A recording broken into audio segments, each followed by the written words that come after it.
Almost. And that was way too close to call. 400 HP. A little bit tense, a little bit close, but they were patient on it. Ona does everything he can get into They'll the probably pit, get it. but a big lead now. And it's crazy that Ruler survived on this play, able to kite out, able to evade from Pays. And Keen is just free hitting at this point. They focused so many resources onto the Victor, they had nothing left in the tank for the Vayne. And mind you, Jovi was not there this entire time to peel further from the Victor. Shen and Skarner were more than enough to keep their Victor alive. And here's the ginormous attack from Owner whilst on Vision to try and get into the pit. Let's watch this one more time. Carrier is trying to dissuade Keen and Duro, and somehow Owner managed to flash into the pit. But they stopped the damage, right? Hitting it at about 2,000 HP. It got to about 1,800. Smite does 1,400. It looked close, but no one was there to help him with the damage. And I think we're starting to hit the point where T1's composition, 4 melees and a short-range mage into Anivia, into Vayne, into Skarner. There's a lot of things that can just control the pace of the fight. If they're not winning off that initial salvo, you're getting locked down, slowed, CC'd, controlled, and there's plenty of damage to cut through these bruisers, with Keen being so strong. Oh, Vin60 Gaming and Team Yandex for third place for Dota 2. Those are the two teams that are playing. Doran, I love that it's just bounced back. Honestly, these fights have been so ambitious from T1. And Genji have been there to punish. A lot easier when you have Skarner, when you have a bunch of CC that lines up in a row. As Carrier found out, Dragon spawns. The third one for T1, still looking with their soul point. Hextech automatic going to start it off. Owner? The wall is poisonous. The petrifying gaze finds a mark. Already one for Genji. Is Canyon in the thick of it though? A 3-man taunt. A storm to end them all. It wasn't just a glacial storm. It was a blizzard. And the AoE is massive, it decimates T1, and Ona went for the kick onto Keen, but the invisibility denied him. Beautiful play from Genji there. Canyon ended up being the only target that can focus, and he's just way too tanky. They have a pull and throw. I don't think Genji's gonna win this, honestly. Burns them all down, and I feel like Genji. I feel like SKT or T1 has a chance to do something, but of that sitting on Keen on that I don't know. I feel like T1's comp at this point in time is just way too hard to play. Let's watch it one more time. Owner is trying to find a flank right here. However, the wave that's gonna push down that bot lane will momentarily reveal him, which will give the information to Keen to be ready for that kick. The second Owner jumps behind him, he flashes over the wall. Yeah, the invisibility. Yeah, because they look so coordinated in this. The double storm. They're just been put in bad positions. The storm becomes, it's just crazy. Look at those small tigers. We had ice, we had lightning. And it ended T1. This game done. 8,000 gold. Comp's already been talked about, but the way every fight is now doing going a lot. unreal. 28 kills, He's the one 23 playing minutes. Another maybe going down. Duro, though, is tanky enough at this point. Chovy looking to help out. Protobot going to get in the way. Pays exhausted. Has to flash because Noak's gone to duck. Canyon working on the bot lane turret with Ruler as well. And look, T1 are like, you know what? We're going to go take some jungle camps and we're going to push top. But I feel like this is the only way that maybe they can upset the fight right here. Maybe force Genji or Turret some of their done. members to back off to defend the towers. And then have to another maybe turret cause done. a 2v3 or a 2v2 skirmish that they can still win. I don't know, I could be wrong. Mid inhibitor going to go down. Probably would go There's down only regardless. 28 Now kills Bobby's this under threat. already happened. Dawn going to look for top inhibitor Murder. turret. Okay, yeah, see? So you can't see it because of my cam, but there's someone doing a top back push from T1. But biggest question is, will Genji still find this bottom turret anyway, or is that pressure going to be enough? He's gained the tower, and only now As a win. they are pinging it. Yeah, objective bounty as well. All things considered, with the state of the game, T1 will absolutely Let's grab take tower and leave. able to get a good amount of gold in the pocket. Very and good. They only Very lost the smart. mid inhibitor, which is the one Dude, you're if this was my other best friend, James, he would have been like, keep going, keep saying. Kind of negate the push from Genji and answer on the other side of the map. I feel like Genji are so firmly in the lead right now that if you think about the theme of the entire game and how T1 have been pulling him around the map with Pace taking the Shen ult and TPing over and then random TPs around the map to play super quick T1 tempo on the map, I feel like this might be the only way where you can maybe pick some kills on side lanes to try turn this into a numbers advantage in the next fights to come. Down but not out. Minute 13, that's that Baron. And Dragon Soul is still not anywhere near. We've got 2 apiece for either team to pick up. Installed by Genji. They hold themselves in high regard up around this top side of the map where Kerry's trying to sneak in for some vision, but they're getting ready for Baron. Clear it out while T1 over on this right, watching for that mid push to see if Genji isolate and step up out of bounds. Baron at 50 seconds. I feel like once you lose control of an area against the Genji composition, it's so hard to reclaim it. It's so hard to face check into this. They do have that ward just next to the red buff. You can see in the bottom left of the screen. Damn, they don't got ward. They have zero vision. Get behind Genji, and I think that's what T1 needs to do. You need They're only playing off vibes of seeing where they're going from. It's never gonna work. Oh my gosh. Come on. Dude, okay. That's the combo. The combo is to throw a wall and then have Vayne E. Because once she E's, she knocks you back into a wall. Or knocks you back. But if she knocks you back into a wall, you're stunned. For a pretty goddamn last time. Game number 1. As Faker left remaining his team in shatters. And the follow-up, the passive move speed from the Vayne with an exhaust as well is going to claim Faker, or just about. This one's done, and Genji in under 28 minutes are going to see it through. T1, maybe we're looking for a play out. 30-minute game. Genji does not even need that. Faker's going to get a pentakill. One go. Faker tried to make the hero play with the 1v5. but Genji would not get caught out. 5 members strong. Kerry is going to go in. I don't think he's going to last very long. He does get his counterpart Enduro. But a wall again. Canyon's going to run Faker in. Kerry's going to be down. The low health bars do not matter. Genji have 4, and another wall will be given. Oh, Genji wins this one. Crazy. Okay. I'm not a prediction prophet. I'm just saying. We saw something experimental from T1. We definitely saw the circus, but we saw cool, calm, and collected. We may be close streaming lead, and a composition but we do have just control the pace DOTA 2. of this game. Keen on the Vayne as well. Yeah. Gotta meet Never it. vessel charge yet. The reason XM got a vessel charge is because he ended up dying in the fight. At least they now do have one, right? Against some of the tankier cores and the cold embrace as well. Because those are the moves that they should be looking for, right? You Moonlight Shadow, you try to find them nicely. I do think that CJ was very... There's blink the blink call. reveal. DM, XM in a bit of trouble. Is going to get the sleight of fist off at the last moment. They're going to turn their sights onto Y instead. No dunk in time for DM. He could just dunk XM, but he just dies of his own accord. It's truly a lot longer than League. I mean, he had a remnant out, but they were all just sitting on top of it. It didn't really have all that much distance. So Yandex with some quick moves around the map. Even though DM has 5 deaths, his net worth is very, very high here on the Axe. Yeah, second overall in the game, and you can see the separation between everyone and the Kez. Watson just owning it up. 3-0 and 3 to start this game. It's just this hero uses modifiers so well with Echo Slash. It makes it so easy to farm cams. Once you have Mage Slayer, you can kind of farm 2 cams. Once you have Desolator, you kill the Ancients very quickly as well. As they are looking for a couple more aggressive moves here with their 8k lead. Is there a game you don't buy Mage Slayer on this hero? Honestly, I don't think so. I think it's the best item build that you can go for, because most of the time aggression is a really good defense, especially on this guy. Like, Kez needs to link on top of heroes, right? You're incredibly strong. If you and this like tricore of items is kind of Exodia. Mage Slayer, Deso into Ags. If you're top net worth, you are slicing through heroes in like 2 seconds. I mean, you get magic resistance, which is good pretty much every single game. Yeah. Obviously, the farm capabilities coming up from the damage over time, and then lowering the damage of spellcasters. That's Bach. You can see this replay from earlier. Every fight, some way, somehow, Yandex comes out on top.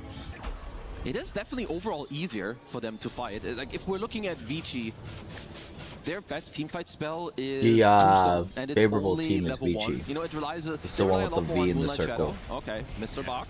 They're the girl that held up Quinn, Q-I-E-N. And with Go that, Quinn. we're approaching What they were trying to say. close to this Tormentor / Roshan timing that we're used to seeing for teams that have, you know, 4 or 5K lead. This is a 9K. This is a dominating. Oh yeah, it's a lot. This could be a turn kill though. They've got a smoke.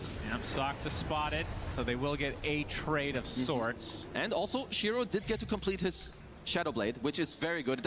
Like, this item is a game changer. You know, I can't tell if Vici's winning or not. When I just tuned in, they were winning. Maybe you can get a pick off here or there on the map. You also have Moonlight Shadow. Now DM spots Shiro, gets off the call. As Chira in the area, but not going to fully connect. But this does force a couple of TPs out for Vici Gaming. And a Moonlight Shadow, in fact. But Yandex seem to be relatively aware of this, so they will kind of split the uprights and just get out. Now you can see that Watson was drawing on the map. I think they understood, you know, when this blink call comes out, that was only to poke. DM never meant for any like real play to happen, so you know that there's some kind of reaction. that Vici are probably looking to capitalize on. I like this build from Y. Not that often that we see like a Soul Rip Max into a Holy Locket, so just trying to keep, you know, the first guy alive when the Axe Call comes out. Of course, in other games, maybe you could try to get the same thing with the Shard. I think, you know, there's like 2 different ways to go about it, but he's got a Medallion, he's got a Max Soul Rip with the Holy Locket that he can then try to save the people that get gone on first. Kind of like this idea. It's funny that we're seeing this Tombstone Shard come out early for every single Undying when it was ignored for so long. After the nerfs, like 2 years ago, I want to say. It did have a bigger drawback, I think, back in the day. First of all, if it got killed with you in it, I think the stun was 4 seconds as opposed to 2. And I think you also couldn't, it took way longer for you to be able to exit. Yeah, there was a little threshold window. Yeah, so they recalibrated that one, because that shard used to be a meme. And at this point, it's actually pretty good. Well, it used to be better, though. The grab ally days? I think this one is better. I prefer this one. Yeah. Okay. Okay, here could be the Shadow Blade. Yeah, oh, he gets spotted, in a bad one, though. bad way. Kez is there to help clean up, but the nice Avalanche going to cancel the Raptor dance, but Shiro is certainly dead anyway. So looking for a free kill, ends up being the free kill. Yeah, they've got a lot of protection and vision down here, right? First an Observer, then also a Sentry, so they do spot Shiro. Which is why it's important that you plaster your map with those sentries when you play against these Invis heroes. At what point do you think they're going to start thinking about Roche and Tormentor? Honestly, quite soon. Like, they could even do it. I think the Roche, maybe not yet. I wouldn't mind if they wait for like another item timing. Maybe kill a hero on the map first. XM. Oh, that's an Orchid being revealed from Soxa. He turned him into a tree. Into the Echo Slash and what the hell? Into the kill. Beautifully executed by Yandex.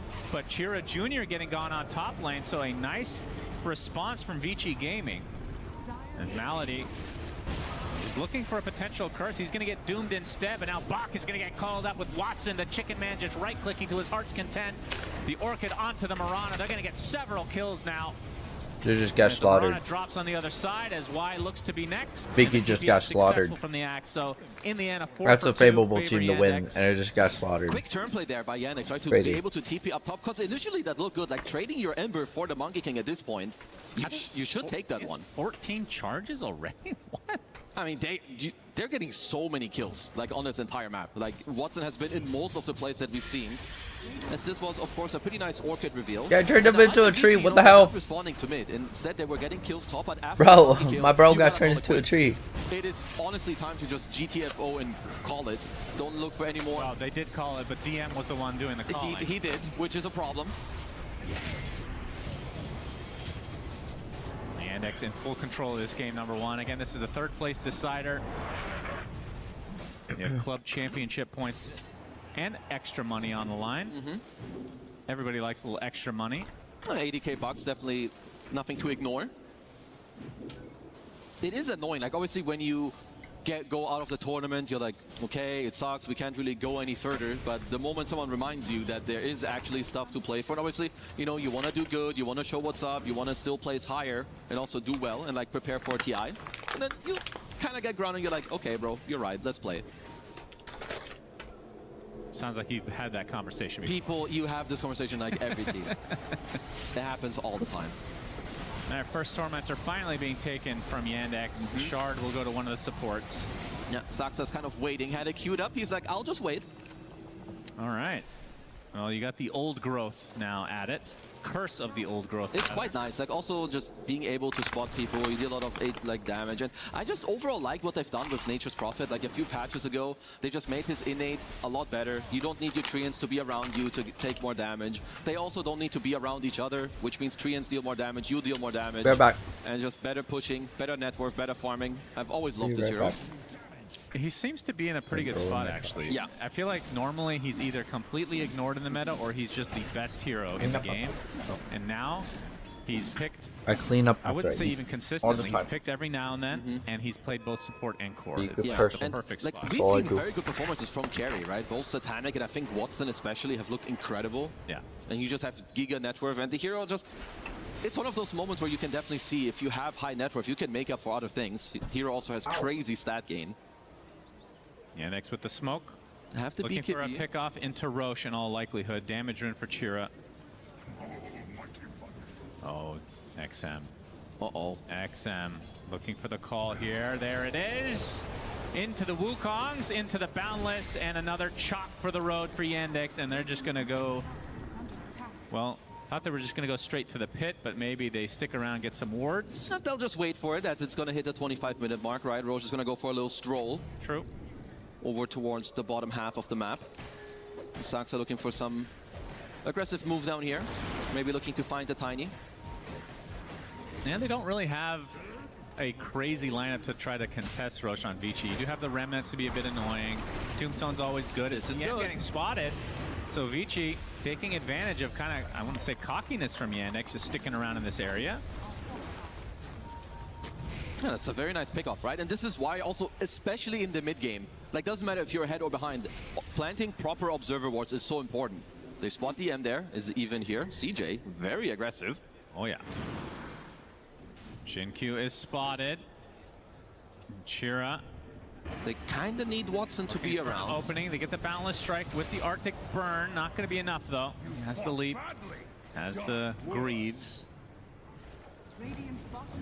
Because you can see, like, if you look at the two ways that the teams are warding, like Vici's wards are just like in the jungles, on high grounds, look at someone if they're split up farming, and you can tell for Yandex it's more like the gates. They need to see where are they splitting. Are they going through the gate with like this tiny Shadow Blade, the Moonlight Shadow?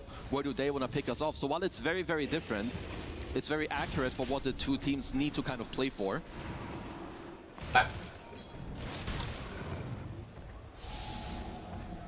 Have we ever seen? I like the switching of cams during the pull ads. Chira Pretty pounding nice. Saksa has the vision though, and that's going to make him back away. Actually, we can see in the vision he definitely would have gotten that kill. Oh yeah, no, that was a nice play, right? Essence Distiller on the ground, you get the vision, you get to Orchid and force away there by Saksa. Do you remember the thing from Dota 1, the video where the guy was pretending to be an ogre? The ogre? Have we seen that with Monkey King Roche? I've definitely seen it in like cams with. Nice curse onto If you haven't seen, I'm wearing my G2 shirt. I'm supporting the Europeans. We're supporting KC's today. It's only a matter of time We before want to see some Paris wins. Solrep doing quite a bit Some to European stay alive, wins. but not nearly enough. Back up and running though, but EU, again, I it's mean. for Nada. No, that's just a quick double. This is why was wards UP. win games and why Monkey King and Wyvern work so well together. Easy setups for one another. You can drop the Wukongs on top. You can stack up some Jingu charges as well. Essence Distiller onto Shiro. Have the vision, have to pop that BKB in retreat. Does have TP. We're going to the Shadow Blade though. Looks to be fine. Still good pressure, getting him out of there. In the meantime, you're taking Roche, and you got one of his early BKB charges here down from Shiro. It's definitely all Yandex here. How much can they get out of this first Aegis? Honestly, everything. I think even without this Aegis, the whole map kind of belongs to them. So if they get any kills, I think within this Aegis, unless Vici find a really good defensive play, they should lose most of their tier 2 towers here. DM starting this fight. Yeah, why? Chasing a bit and destroyed. Okay. Let's look at those Deso charges for both respective heroes. 18 for the Kez, 10 for the Monkey King. Yep, they're both pretty damn happy with those. Well, it is another one of those games where you can tell that one team just really isn't pressured that much, right? Especially Watson, 6-0 and 8 on the Kez, from a free lane into a free transition into this early game. Queuing up a Daedalus, he's got the Shift, he's got Aegis, he's got Aghanims. I don't know if he could ask for anything more, really. There's XM. Oh, he's trying to TP out, but they find him, and another death to his name. That is number 5 for XM. Feels like Yandex just getting every single thing that they want. Well, everything kind of belongs to them. They have the gem. We've been seeing this a lot more, especially in this tournament, right here at EWC, where you get this 20-minute gem, you have the lead. DM with a good starting call onto Shiro again. Shiro does have BKB. Will have to use it again to try to get away. Still get pounded by Watson as Bach in the I was gonna say wrong place, wrong time. He gets off the Doom, might turn into a kill. It's still a big ultimate to be used on a support, looking for the deny, but Bach will claim him in the end. Was a good try, but still a good kill. At this point, you take any kill if you're Vici. Doing the Winter Wyvern, honestly, it's not that bad. Sure, I understand, oh, now they don't have Doom, they're gonna lose some towers. They're down so much, you're gonna lose some towers anyway. Like, take some of these kills, try to get a little bit of golden XP your way, keep delaying the game because that's what you're gonna do anyway. And for Yandex, the complete opposite. They want to play on full aggression. Might catch Bach here, no BKB. Yeah, he's gone. That's a free choppity chop chop. If he can get it off, indeed he does. DM gonna get gone on by Shiro though, who's gonna try at to least turn they around look like they're coming instead. back. The Undying putting himself in the tombstone again. The Nice arrow SF. being dodged from Watson, Oh, trying to dodge. stay alive with this Aegis, but he'll have to consume it. But he's dead. Yeah, they look like they're Shiro coming Jr. back.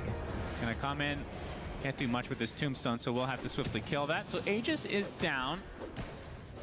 Yeah, you don't have Doom. This probably feels okay. Like, by the time you have the next Doom, then it's good, right, that the Aegis is gone. But until then, you're definitely gonna continue. You have to give up the map. You can't really do too much here if you're Vici. But now that there is no Aegis, they could find a defense with the next Doom if they can find an okay jump onto Watson. You need to take this bird out of the game. I don't care about the rest. If you don't kill this guy, he will kill all of you. Fortification takes care of the wave here. And yeah, Yandex is gonna reset completely. And I wonder if they're just gonna continue to push, or if they just continue to just starve out the map and wait for the next Roche, because the next Roche is a ways away. I mean, it's far away, so you're definitely not talking too much about Roche as opposed to what you're saying is it's far away. We have a good map lead. Let's keep it that way, right? You have the gem, you have outpost control, you have an insane tower lead as well when it comes to what you have on the map and what they have on the map. And the only thing that Yandex kind of need to keep in mind is, okay, the play for Vici is they need to come out of a Shadow Blade or a Moonlight Shadow and try to doom one of our cores. That's why I also really like their itemization. We're gonna move back to supports League. with 4 staffs. You know that. Sorry, I can't lose like that. Towards the Jin as one of those picks that can just stand so far away from the fight, not as under threat by the Jarvan. Could potentially angle something like the Ziggs. Yeah, could also just go Teemo, right? He did play that in solo queue. So. Teemo Bard is insane, I dude. got hit with like the Works in solo queue, don't do this at home. tired. Rise being hovered right here from Faker. Syndra still up and available, one of our more prominent mage mid laners as well. So notably, the Cassiopeia and Anivia being gone from the previous draft gives a lot of space to this Rise pick for Faker. We'll see if they pair up an AD carry here, and it looks like they're going to go for the Caitlyn. Caitlyn Bard, something that they're very comfortable with. Pays had a lot of success on this pick so far in his career. And usually the answer to Rise, because the draft is going to be broken right here from T1, is the Annie. Pins you down really easily, level 6 with the Tibber, so Rise doesn't get to roam super early. Pairs up really nicely with Javan, sets him up for the Flag and Drugs. However, you mentioned it earlier, Duro has taken a backseat in terms of playing the more engaged support, especially with an Ezreal down ball, and now they're playing for lane dominance. They lost though. T1 lost that one. Very least. Genji not Genji gonna fall over 1-1. in that lane as we go to the next bans, and remember, no mid laner here for Genji, no top laner. Solo lanes are out in the wind right now, while for T1, they look for their options in jungle, which are probably going to be taken here by Genji, considering that owner who still has things like the Zins out. Yeah, I think T1 feel pretty comfortable since they've already gotten their mid lane. A lot of the Rise counters have been thinned out, and they have counter pick set up for Doran if they wanted. So away, which is a pick that does pretty well into Jarvan, being able to very easily circumvent not only his engage and his flag and drag, but the Cataclysm as well. We'll see what else gets banned away. Zinzao, you did mention that. I had both. Also a massive pick. I have both Genji shorts and Depending on Genji what shoes. gets picked on 4 right here from Genji, But the shorts got I don't stained, which I'm necessarily very mind sad. seeing It Pantheon, makes it look like especially with cows. how you like can things, manipulate but the it's map okay. early on with double And then the shoes, I don't wear the shoes often because I don't really go out like that anymore. I used to, but now I don't. Number 1, now with extra tools with the semi-globals, that might be the case. We do see TF being banned away. Yeah, I mean, especially because the state of bot lane in this fan. game compared to others, it is more about the bot lane itself rather than the supports roaming to make an impact. Obviously, Bard and to a lesser extent Karma can still do that, but you have competitive. So having the Rise, having the Pantheon that can come down to punish, especially the immobile Karma, can be really powerful. We do see that Zinzao banned away from Owner, thinning out the pool, and it looks like range tops banned away from their coach here. definitely Obviously, did some TF can be studying on flexed, their but opponents. Definitely feels like the Varus and Sending TF hearts. are more addressed to Darn not Thank wanting to you. deal with those. The Renekton is still on the cards, though. A lot of these difficult matchups have been thinned out. It's always the Rumble as well, by the way. The Rumble is something, again, that we've seen partnership with J4, but also the Varus top has been an answer into, especially those Trying range not tops. to, guys. Trying not The to. only thing that can Trying not stagnate to. one of the best laners up there. The Syndra is something we talked about throughout this series and has been a flex, but here in this game with Ezreal already locked in, you would expect it's going towards mid. Chovy on the Mel instead, similar value, and I guess more OP here for the mid lane. A pick we've seen really fall off in terms of prio is the Mel, a pick that obviously when we started seeing mages come in the bot lane was played quite a lot. Obviously here it's in the mid lane, but Chovy's been pretty comfortable on this pick altogether. And we are seeing the consideration of the Wukong, something that can disengage quite easily from the Jarvan, but importantly provides that dive threat, that engage potential, especially onto a Mel. If you get caught in a cyclone, you're in such a rough spot. Oh, it looks like no Jace, no Vayne. I was expecting Yan perhaps X or maybe won their look at first something game. like a Renekton where they could play a bit more aggressive in those Finally. skirmishes. Chooses Like to I go said, a little bit more Dota 2 traditional takes front to back with quite a the bit of tank over time. the tops of the map. So Cassante it is going League to does be not for have to, Dora. but they will This Rumble probably versus make someone Renekton top. fill Is it in. Sion top. to match for Gen G. Keen could just go for a tank option as he's fantastic on those. The Gwen is a little bit more style here for the One top round laner of Gen ends, G, and it will be another round slammed. starts. So there's no front line here that needs to be built for Gen G. It is only scaling, is only power that they've locked in for this draft. Teamfights is going to be so hard to deal with, so many threats, so much ability to create space with that Gwen, with the shielding from the Karma. On the other side, this feels more like what T1 was typically playing during the regular season, where you have this bot lane 2v2 very strong, you have a mid lane who can roam down towards some Faker, spent a lot of time roaming during the regular season, and Darn is just on an island where he's left there to survive. So I think that the game plan from T1 is very clear, but they have to be successful. We need to see Faker getting down the bot lane, we need to see Paze and Carrier winning, and Carrier able to impact the map, because I think if they just play a passive game out to the later If they play stages, together, they're going to be in big passive, trouble. they will win. Level 6 is super important for T1, the cycle and the rise ult, as you mentioned.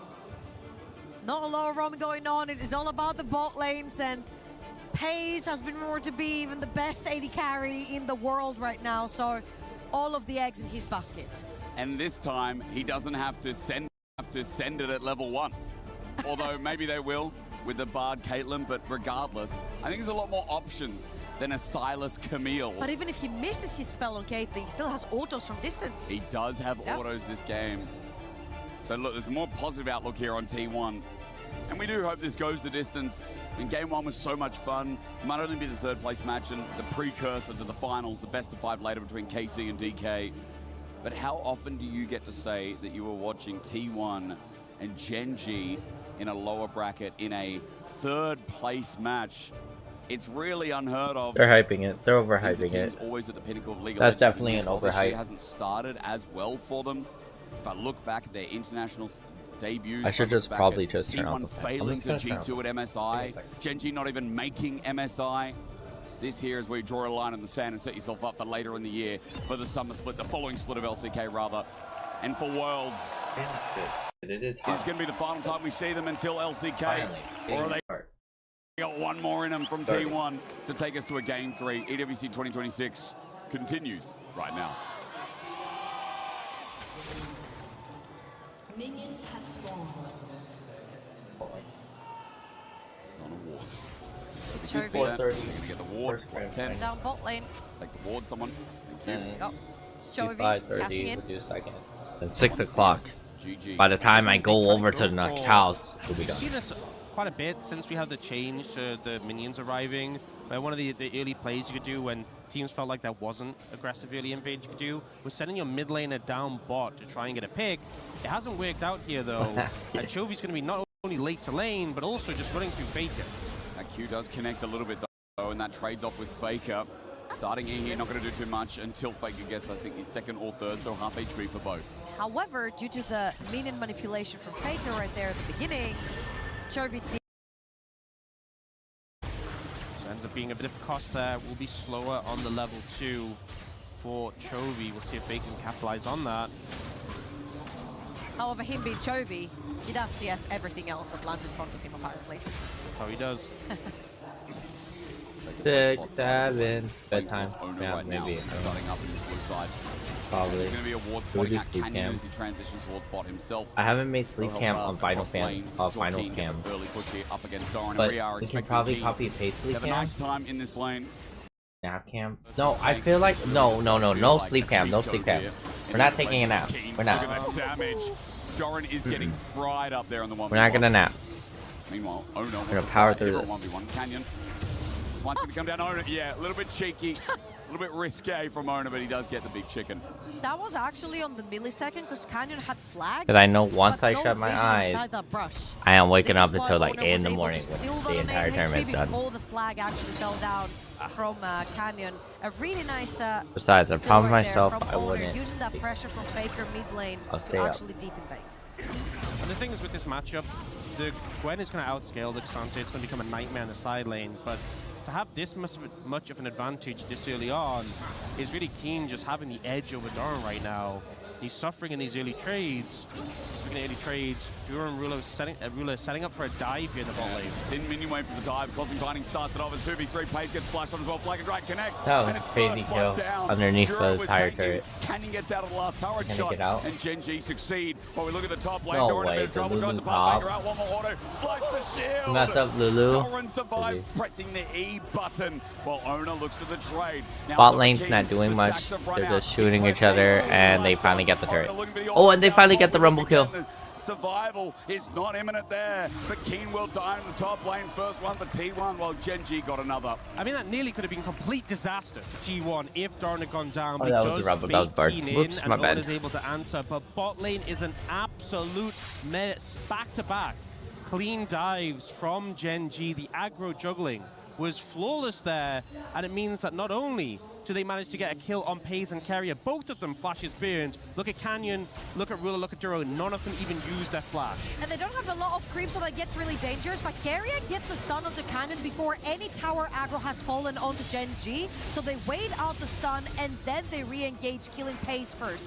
Now, Carrier is trying to get a really nice flash. The Q is going to miss, but he runs out of mana, walks up too forward to poke Canyon, and gets punched by Ruler. The fact that they didn't have to use flashes are so powerful in those early dives, and the fact that all three of them maintained them and they still got those 2 kills is just crazy. It just shows they had extra gas in the tank there to make it work. And here we saw what happened to Keen. Doran just baiting this in, if I'm being honest. He knows he has the backing of his jungler, and it is a delicate position, but that shield just in time. My God. And making Keen commit the flash allowed Ona to chase him down. Enough mana as well. Pace inside the magic journey. He's going to have to barrier a couple of autos. Pace is Four. This bottom lane taking over.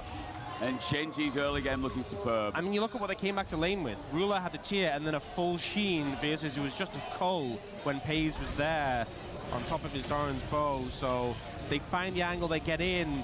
And considering the prowess of Paze and Carry we've seen throughout this year, Ruler and Duro are dunking on them right now thanks to the help of that dive from Canyon. And it's actually really cool to see Ruler on All out a under turret. This might be a mistake from Doran. He's going to take 2 turret shots. Keen now has the true damage. An E, a Q. Doran fears for that, but he runs away after pushing the wave.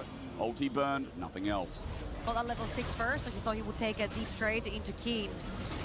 I was about to say, it's a very refreshing seeing Ruler back on a traditional AD carry, one that he's also known for alongside that Lucian. Oh no. Oh, Pace. In Too trouble. far. Archangel forward. The root is going to connect. A Mystic shot. Stepping on a trap. Bit of return damage, but Pace still in trouble. The Mantra Q. Almost death. Hayes lives, not to go 0-3. Meanwhile, Canyon comes in for the seal after bot lane lost the trade. T1 might have to succeed this as Chovy's coming in as well. A Radiant Dawn awaits.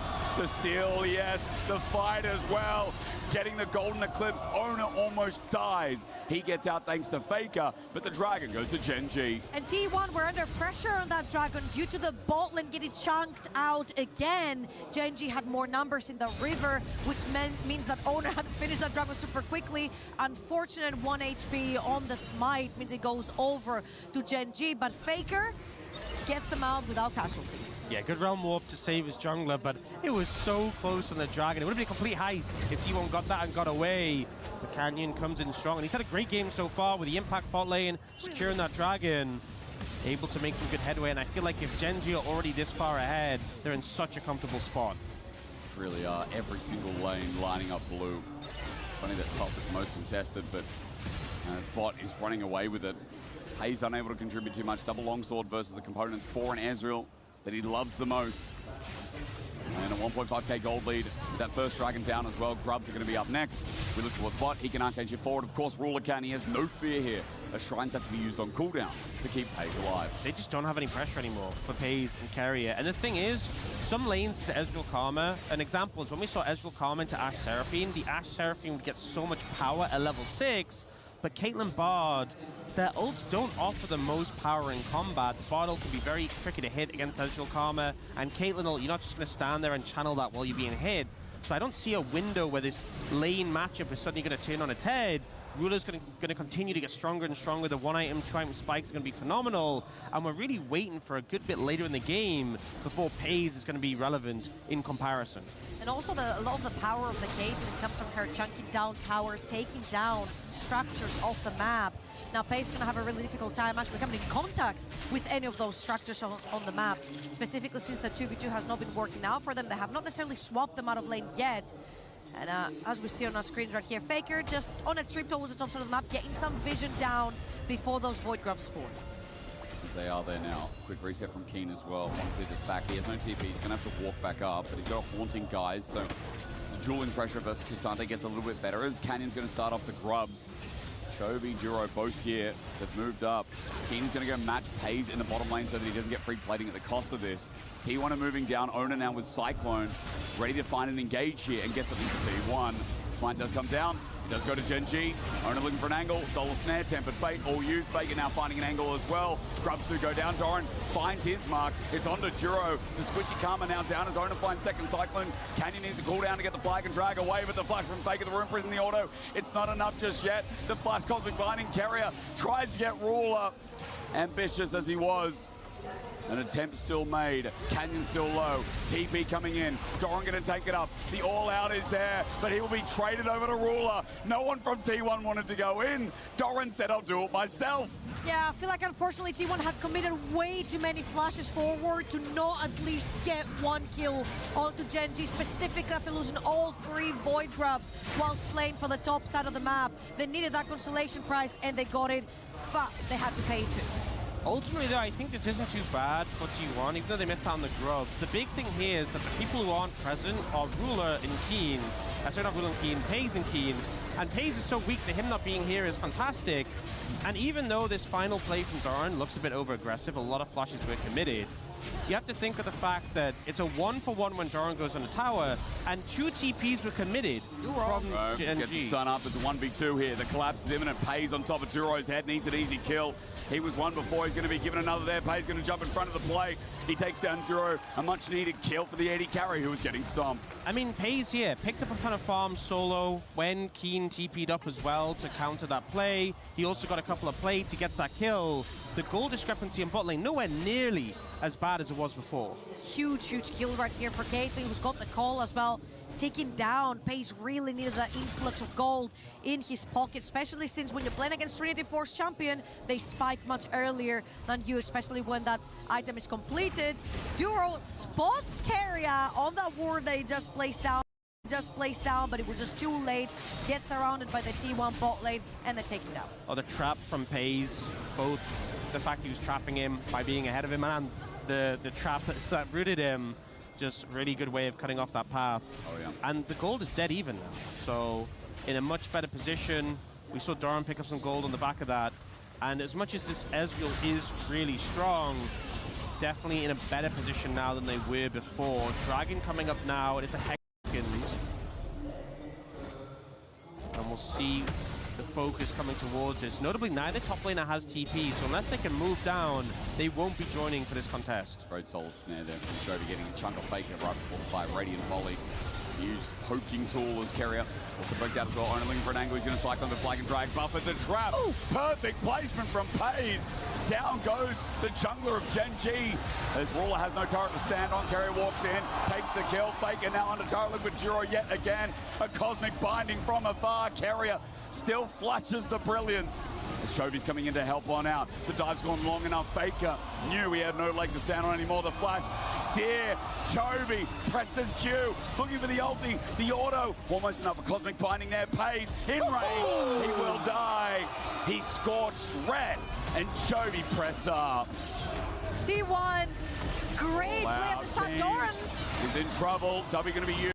Squishy the needlework as well. Keen now getting back into that Q range damage. Q3. Also the flip, not enough. Keen keeping. Flash away. Doran not going to find the solo kill, but he comes close.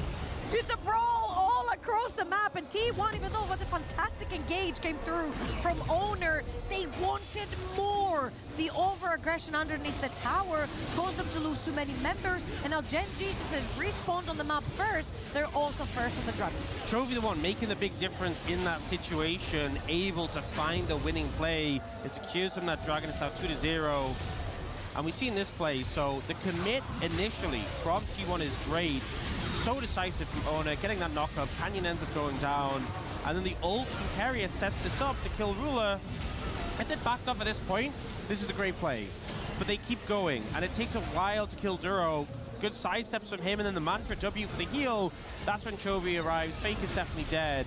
But the play from Chovy here, getting the Solar Flare in on the back of the flash. Carrier tries to come help with his damage. That must have been pretty close to the execute. Outplay button. I think that auto literally ticked it from yellow to orange, or at least close to. So the Searing Brilliance was enough, and the Golden Eclipse shines bright. Big kill. Gen G still on top. But as we said, gold is actually quite even. So I'm saying that through mid, I'm saying that through bot.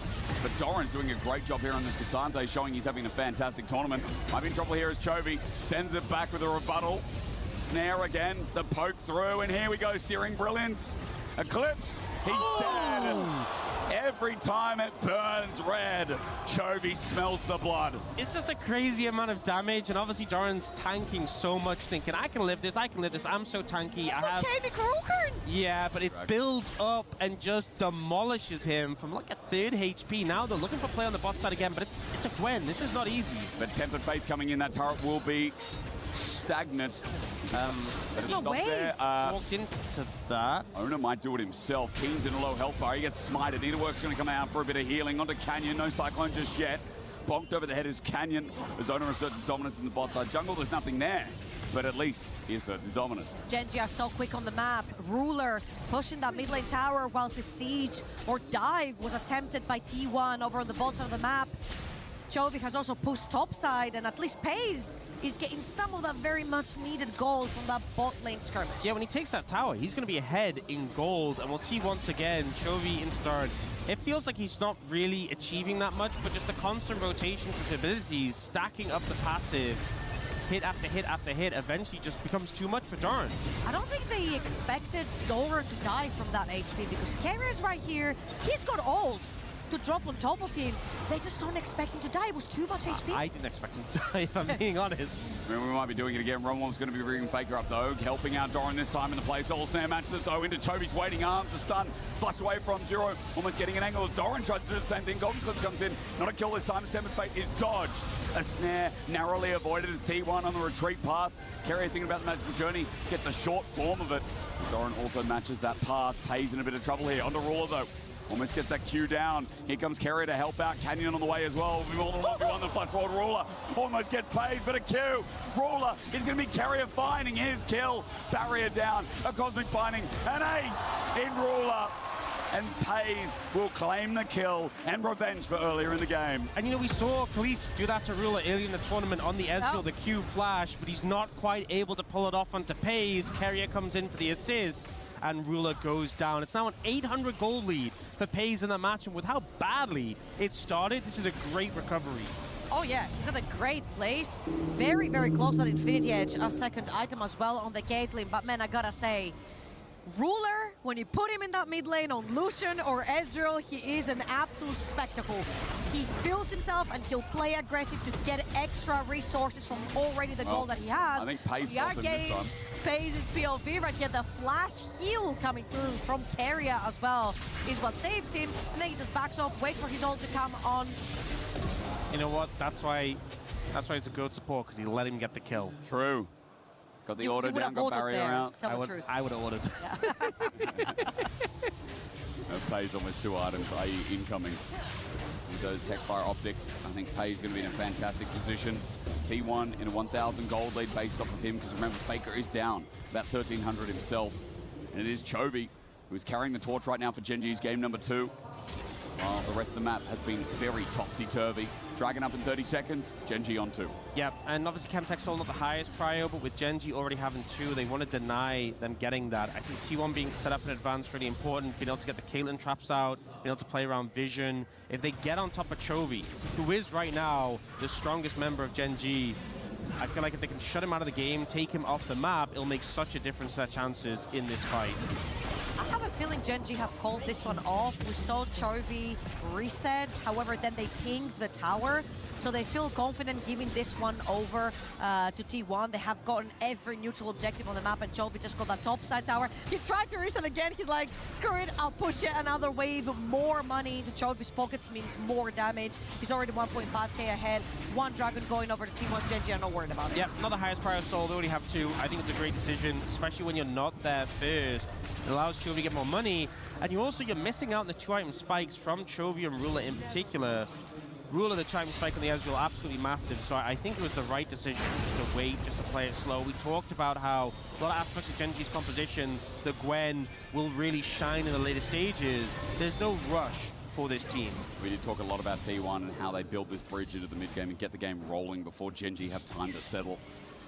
And before this Gwen as well can shred through Doran, I think is an important point. Kenny Ruko, I'm going to keep Doran, or rather Keen at bay.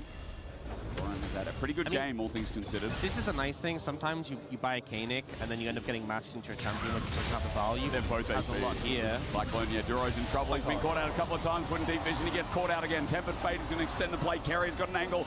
A binding ruler. He'll get slowed. He'll get autoed. Doesn't need to be against the wall. He'll be helped out with Pace and Owner slamming him down. That's unfortunately the downside of playing Enchanters. When you go a little bit too deep into enemy territory to set down Vision, you end up getting caught. Owner, fantastic engage right there, taking down Duro and force the play onto Ruler. And now with the Retail being caught by T1, they managed to get mid lane tier 1. Second charge has come through, but it is just still that outer turret that is the domino here from T1. Faker also getting top push. Owner goes into Fog of War. Bit of respect paid from Keen, but also Doran, remember, caught the attention of that bottom lane turret, and he takes a plate with him as well. And so often as an Ezreal on this item spike, you want to play aggressive around the mid lane tower. You want to challenge for prio. You want to harass the enemy AD carry.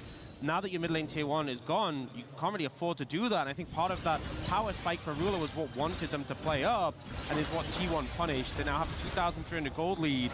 Half of that is on Pays, and he's more working towards his 3rd item now. All right, 30 seconds till Baron. Stakes lead to that as Carrier going to spot out a ward, looking to threaten Keen. Everyone from T1 walking into the top side. Doran misses out on the skirting of Vision that Canyon was setting out with the orb. Seeing if they could get a response play, but Doran was backing in the shadows. Managed the Zeke's convergence, so that ulti usage going to be looked at a little bit more here. There's 5 seconds till Baron until it spawns. Chovy's been scooping up all that side lane juice that's coming through, all the pushes coming in from T1.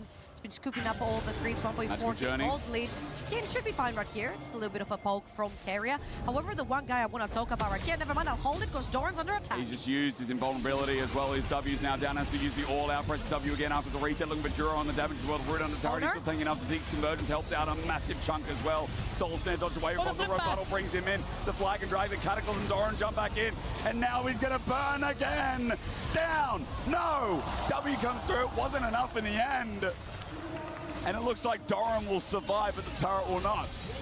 Definitely a delicate position to be in, but now Faker looking to cut off Keen, but there's no one now at the other end to force him into him. Barrage comes flying up. Gets the TP. T1 do disappear, and Keen hovers around in case it's going to be a follow-up. Right, as we get a minute right here to breathe. The guy I wanted to bring up for both of these games for T1 has been Owner. A lot of weight fell on his back, especially with Pace and Carrier falling behind in game number 2. Game number 1 of the Lee Sin, you gotta get ahead. And he has been making the plays happen. Almost 100% kill participation, 7 out of 9 kills for T1. And with that Wukong, you've got a lot of power in the engage in your hands. And every single time Owner has seen a champion out of position for Gen G, he has pulled the trigger. So looking at really, especially with Chovy being this relevant threat, he can get it on top of the Mel. Wukong, there's not much you can really do in terms of the rebuttal. We obviously saw it work out pretty well into Doran when the knockback was reflected.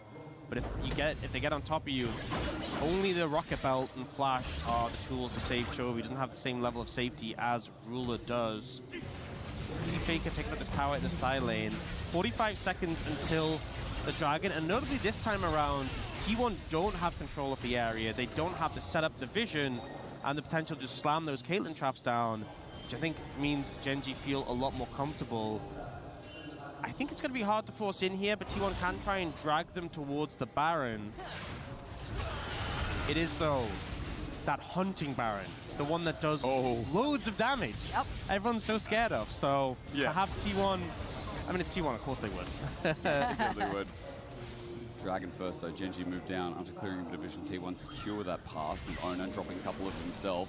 Keen up in top, TP available. Dusk Control now picked up, or rather, second item at least. And for whatever came next is Ruler poking out Owner is nice. Jura giving him a shield. Hayes gets tagged out as well, and that damage might be enough to give Gen G the confidence to start Dragon. What T1 actually really nicely did there is they sandwiched around so they can walk inside this river, but with those trades, Gen G have the HP advantage, so they're just brute forcing in river. Chovy front line, he gets flipped up. That's a three-man cyclone. Ruler has the Arcane Shift away, but Chovy's dead. The gold is down on Gen G as Doran has an angle. He's got Keen in his sides. Faker brings in Owner. It's a little bit deeper. Ruler spaced out with the Azrael. True shot right. Going to lay it down and pepper the back line of T1. Pays flushes in, gets his auto, his headshot. Ace in the hole. Jura almost dead as well. The flash from Carrier, and Faker will join. They do not let you leave. You will die and fall into your coffin instead. Absolute decimation. Owner and Carrier leading the charge on that play. They find the angle, they shut down Chovy, and they're going to claim the Dragon as a reward. Now with a 4,500 gold lead, T1 are in such a great position. Man, Owner has been so sharp with his engages. Let's have a look one more time. And look at this, so when he goes in, the Bard stun locks them in place, so both charges of the Cyclone get to go off. No flash from Chovy, no buttons pressed. The beautiful setup for the jungle support of T1. And then Faker brings Owner further into the fight to split the remaining three members apart and run them down as we're seeing here. And then Carrier with an incredible journey into Flash Q to get the slow, allowing the rest of his teammates to grab the last kills. You know, this is why teams often don't let Carrier have Bard. Making some great work there, and T1 are decisive. This setup is so good, and Chovy, who had been this main character for Gen G, just didn't get to play the game there. I have a question. What's this Bard skin called? We'll have to fact check that one. Yeah, I'm not sure. all right. We'll get back to you as Baron. It looks nice. It does look very nice. Yep. All right, Gen G. 4 people move up as a choke. Feels like their last fight as T1 have really taken grasp of the game, but Pays half HP onto Ruler. Doran's coming in as well. Onto Chovy, a Pathmaker up against the wall. The all-out Chovy has been delivered again. The food is free for T1 as they move to a 5 versus 4, and a Baron well-deserved. So creative to wrap around, grab Chovy. He is the biggest threat on Gen G, and they have just eliminated it, which means that T1 can chill this time around, because I don't think there's going to be much contest here. But as I say that... Canyon's nowhere near. They're trying to pressure mid instead, but Carrier has ult if he really wants to preserve it. Faker. Oh, looking for a flank. Faker comes in with the Realm Warp. Doran is there waiting. Ruler is going to Arcane Shift, but to where it doesn't really matter. The Pathmaker in his way. Ace in the hole, and T1 ready to take us to 3. Oh, he's been spotted. Oh, the ult! Just off. Had to throw it down pretty instantaneously, and it's just a little bit off on that one. Even Carrier isn't perfect on Bard, but T1 are in great form right now. 7,000 gold lead with Baron. Would you see the TP coming in? They're looking for Pays. Gen G just going to continue setting it. None of them running out of time. At least as Pays going to take the magical journey. Golden Cliff's not enough. It will help for one for the damage onto Doran as he gets rooted up. Gen G on the chase, the snare. Pathmaker again. This champion invulnerable a lot of the time, but will he finally don't know? Here comes Owner again. A triple cyclone. Doran lives, laughs, and he loves that T1 ascending it once more as Chovy runs for the hills. But T1 take everyone out in front of him. And Owner is just permanently in the right place, slides in behind them. Just when Gen G think they found the turnaround play to get them back in the game, suddenly they see the Wukong behind them, the spinning starts, and it's all over for Gen G. They still have the Nexus alive, but a 10,000 gold deficit. I don't see the angle, Jake. Neither do I. 3 lanes pushing at once from T1. They win the fight and then they instantly split into all 3. And let's have a look one more time from Owner's perspective.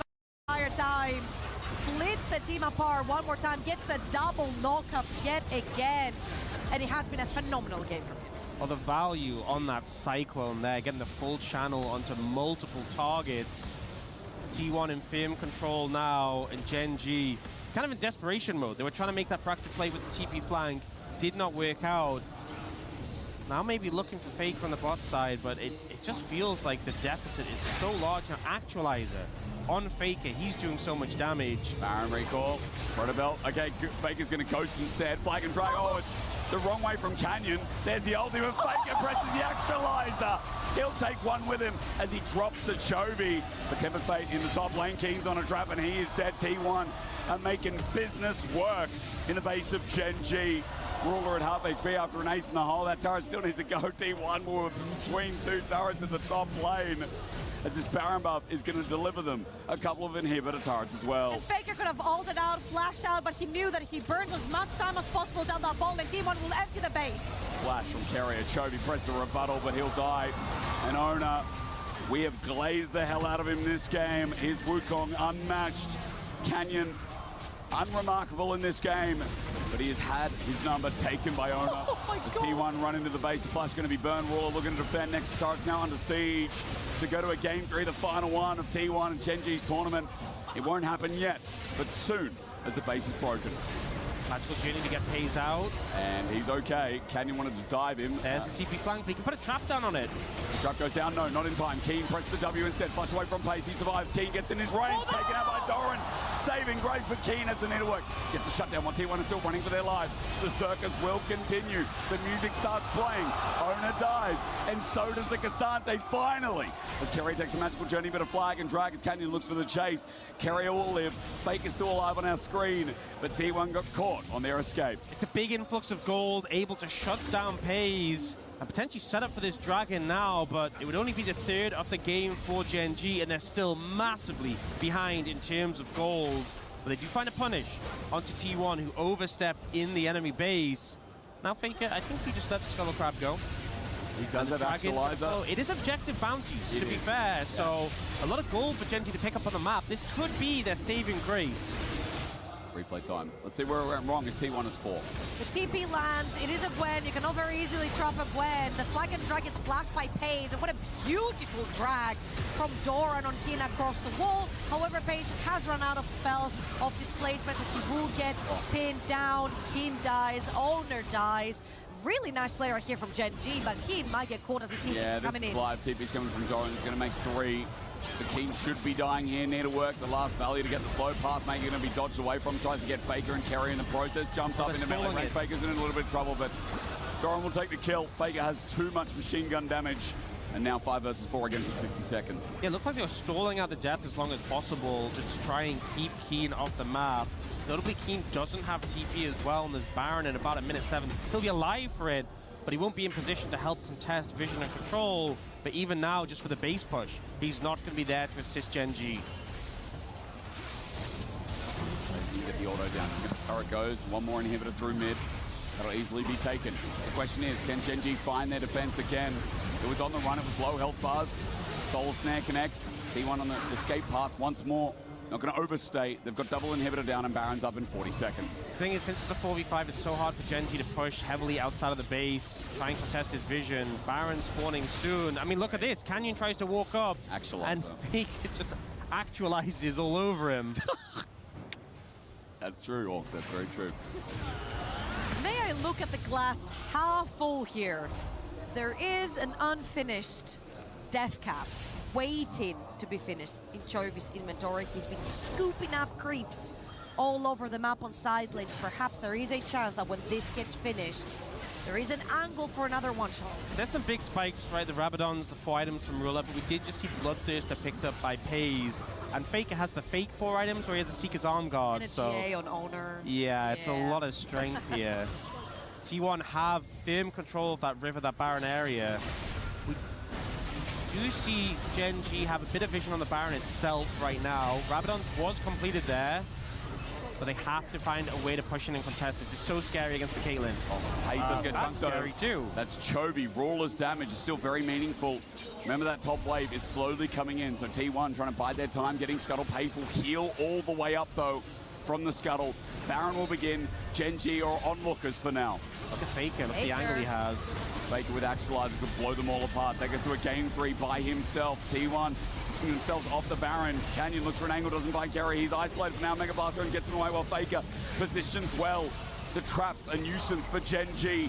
They know they've got to back away, defend their base. T1 have played another good Baron. That was so clean. Faker was stopping the angle behind the Baron. The traps were stopping the angle in front of the Baron, so they had to wrap around. The second Canyon tries, he gets chunked down. No smite, no party for Gen G, and they have to back off. T1 already have 2 lanes pushing with supers mid and top, and only 1 inhibitor standing on the bot side. They got that freebie inhibitor tower in the bot lane as well from the minions, so Gen G not able to handle those waves beforehand.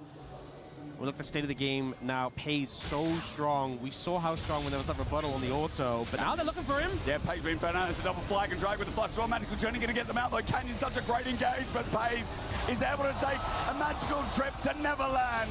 The trap is down. Standing on, Chovy does a good job of outlooking damage, but Keen even wants a piece of the Pays, but there's no pal here. He's no one's friend. Pays is indestructible with his friends surrounding him, taking him to game 3. So smooth by Pays, kites through the magical journey, waits out the rebuttal, does not want to headshot himself, and just decimates every target in front of him. There's a last-ditch effort from Gen G, but T1 will take us to game 3. The Baron will move through the Nexus turret, so Realm Warp will pull in the last kill. Duro is running away, and T1 are running us to the last game between them and Gen G. Is that what you get in the LCK the whole time, Orcs? Tell the truth. Yeah, most of the time. It always delivers. This matchup consistently a banger, and they're going blow for blow, constant fighting. I was looking forward to this, and already we've had such a phenomenal series, and we still have that last game ahead of us. Game 1 centered a bit. Game 2 gave us some exquisite play. T1 woke up a little bit, and especially some of these last fights. Chovy tries to bait him because he flies in, and then he's like, please auto me, please auto me with the rebuttal, and Faye's like, I'm not going to do that. I'm not going to do that. Man, I feel like this game, Owner, just world-class once again. I love the players. We are going to throw it over to the desk to get us into the final game of this series. Thank you very much, y'all. I hope that our EU casters get to enjoy this one for one more game. Indeed, it is Gen G, it is T1, it is the greatest rivalry in LoL Esports, delivering yet again. And this one, it took a little bit of a turn. T1 started off on the back foot, but Owner was able to stabilize to get to the point where Pays could carry. It feels familiar, you know, like this is the game that we normally get in LCK, and this is the game that T1 and Gen G delivers to us, and I think it all started from the draft. Yeah, you said it, Wooded. You wanted Pace on more of a hyper carry, and he proved why in this game, because he was pumping so much damage in the late game teamfights on the Caitlyn, and just pretty much solo carrying the game. You could tell that Gen G, they had one goal, kill Pace. If they killed him, they could win. If they didn't, they lose. That's what happens when you have a fed Caitlyn in the late game. But take a look at the draft and talk about how it all happened. I was concerned about the Wukong pick, because if you're going to run the Caitlyn Bard, if the enemy jungler has more agency pre-6, often you can't get that pushing lane to work out. And that's exactly how the early game went. Unfortunately for Pays and Keria, they couldn't get that lead. Pays went down 0-2. I mean, I think a lot of people forget that because we saw at the end of the game, he was the fountain laser, he was deleting everyone, but the early game was rough. The Wukong pick did not work out early, but later on, he saved the game. Yeah, I mean, I think that's the pick, you know, like who can actually save the game, but also we often forget about Karius Bard, you know. How dare you to open this pick to this guy? Because I think, yes, several times whenever he picks it, maybe he loses the lane. But I think the pick potential, the playmaking to come back in the game, and I think Kate Bard together, they always been great. So yeah, we got to see it twice this tournament. Last time that they picked this over at EWC a couple days ago, we were like, how is he still getting his signature pick? And it leads to plays like this as we take a look at the highlight here over at the Drake. It was the T1 Ace where this they took owner control. moment, man. This is, you might not have been there in the bottom lane in the early game, but this saved the game for T1. Yeah, I mean, this is why you picked the Wukong Bard, even though they had a tough early game, as you say, Wolf. The fact that you're able to pull off engages like this, it's so difficult for the carries of Genju to react because the engage is just so snap, you know? Wukong flashes in, instantly gets the Cyclone, and Keria with the follow-up, and then you have so good chase potential as well with the portals. It's just beautiful from T1. Wolf, you know, we got Wadid's wishes here in the last one. He wanted to see more hyper carries on the bottom side. What do you want to see here from this next one? I want to see a winning lane for Ruler. I want to see Ruler have control. I want to see them play through bottom side. I said the same thing about Pei's last game, right? But I think Chovy is the one doing a large portion of the damage. Chovy's been the main character, but I think Ruler needs to get involved as well. Well, this match has been a fantastic appetizer for our grand finals with D plus Kia and Casey. And standing by right now is Ginny with some KC fans. Take it away.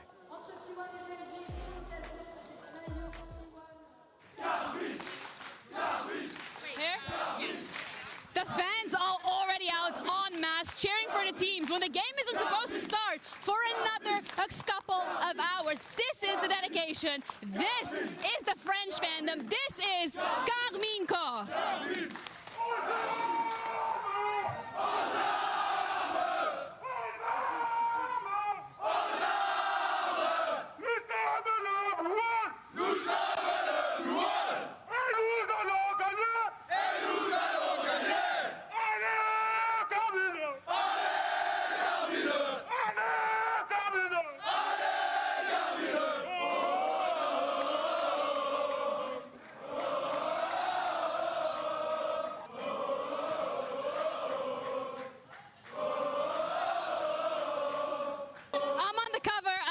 Parade because the KC fans are incredible. We're just gonna vibe. We're one of them right now.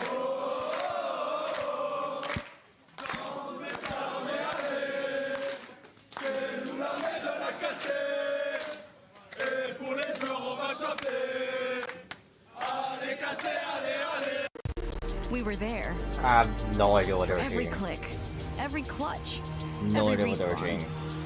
We At were all. there for the years of grind, and we're here. We're streaming Now, the proud the founding grand partner of finals for EWC, League of Legends. powering the biggest event in gaming, shoulder to shoulder with the world's best, making history. Greatness deserves a stage. Lenovo Legion, Well, it's reach your impossible. Esports World Cup finals. Pretty much in Paris.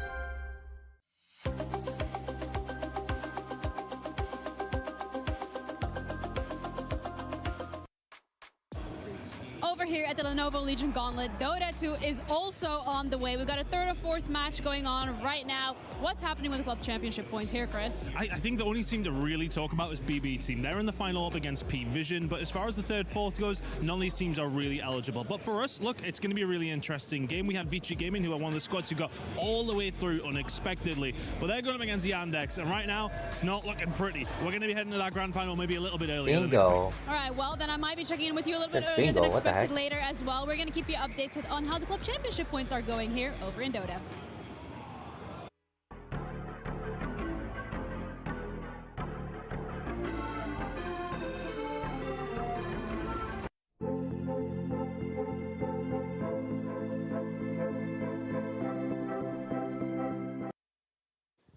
Hey everybody, we are here to solve the debate once and for all. What is better, League or Dota? I'm here with Tyler One. How you doing, Tyler? I am absolutely awesome as always. Wow, It's that is two definitely fantastic. All right, different great. games. I Well, I guess we should just get things kinda, started like, here. I top could down, probably but start so still, you can it's steal kinda all of my different. ideas and claim that they're yours.